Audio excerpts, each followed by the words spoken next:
1499년 포르투갈 상인 바스코 다가마가 인도에서 돌아왔습니다. 대 4척 중 2척이 침몰했고 선원 170명 중 55명만이 살아 돌아왔습니다. 그런데 이 참혹한 항해의 수익률이 얼마였는지 아십니까? 6000%입니다.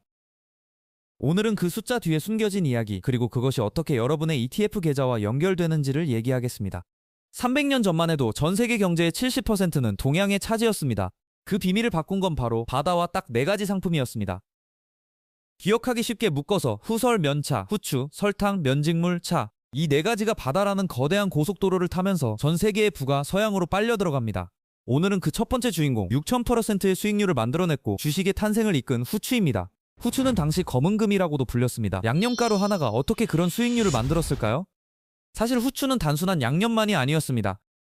첫째, 후추는 냉장고였습니다. 냉장 기술이 없던 시대, 고기는 빠르게 썩었습니다. 후추의 성분은 부패를 늦춰주는 천연 방부제였습니다.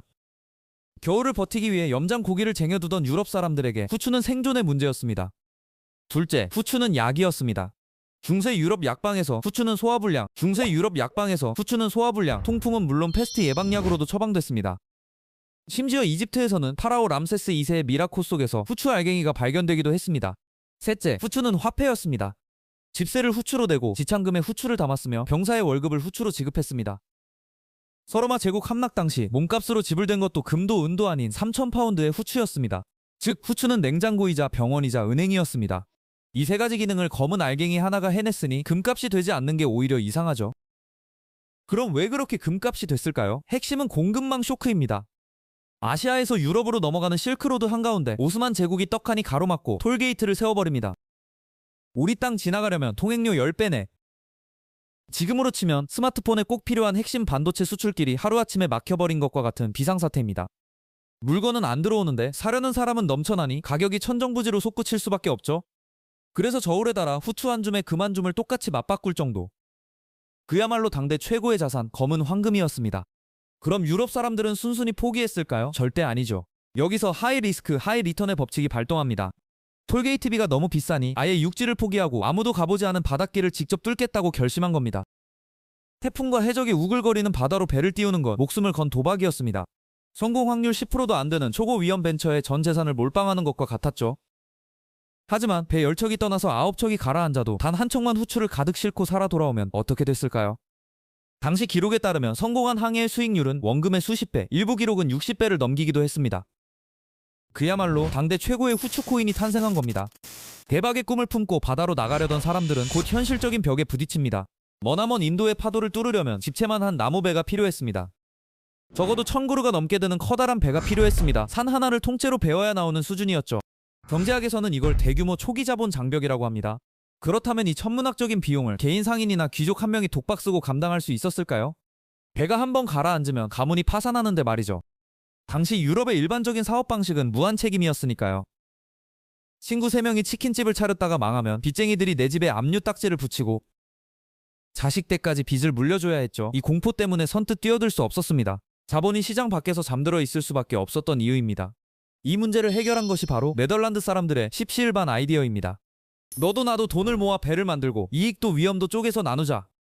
그런데 여기서 결정적인 규칙 하나가 추가됩니다. 여러분, 배가 침몰해서 망하더라도 딱 여러분이 투자하신 그 금액까지만 손해를 봅니다. 빚쟁이가 여러분 집에 압류 딱지를 붙이는 일은 절대 없습니다. 바로 유한 책임입니다. 이 규칙 하나가 사람들의 심리를 완전히 바꿔놓습니다. 평범한 제빵사, 대장장이, 하녀들의 쌈짓돈까지 시장으로 쏟아져 나와 거대한 자본이 됩니다. 계란을 한 바구니에 담지 않고 여러 사람이 돈을 모아 배 수십 척을 띄운 다음 이익도 위험도 쪼개는 것, 전문용어로 리스크 해칭이 완벽하게 작동한 겁니다. 이 십시일반 플러스 유한 책임의 결합이 나온 것이 바로 세계 최초의 주식회사, 네덜란드 동인도 회사입니다. 1602년의 일입니다. 이제 사람들은 주권, 즉 주식을 사고 팔 수 있게 됩니다. 세계 최초의 증권거래소가 암스테르담에 문을 열었고 자본주의의 핵심 엔진이 처음으로 돌아가기 시작했습니다. 무역선을 띄우기 위해 사람들에게서 모은 기초자본금이나 창고에 쌓인 재고자산을 배를 지탱하는 든든한 나무 밑동에 비유하여 스톡이라고 부르기 시작했고 이는 주식을 뜻하는 단어가 됩니다. 수면 위에 보이는 검은 황금 후추, 그 아래에는 위험을 쪼개려는 인간의 사투가 있었습니다. 후추가 그들을 바다로 나가게 했고 바다는 그들에게 시련과 공포를 주었습니다. 그리고 그 공포를 극복하기 위해 인류는 주식이라는 위대한 금융 시스템을 발명했습니다.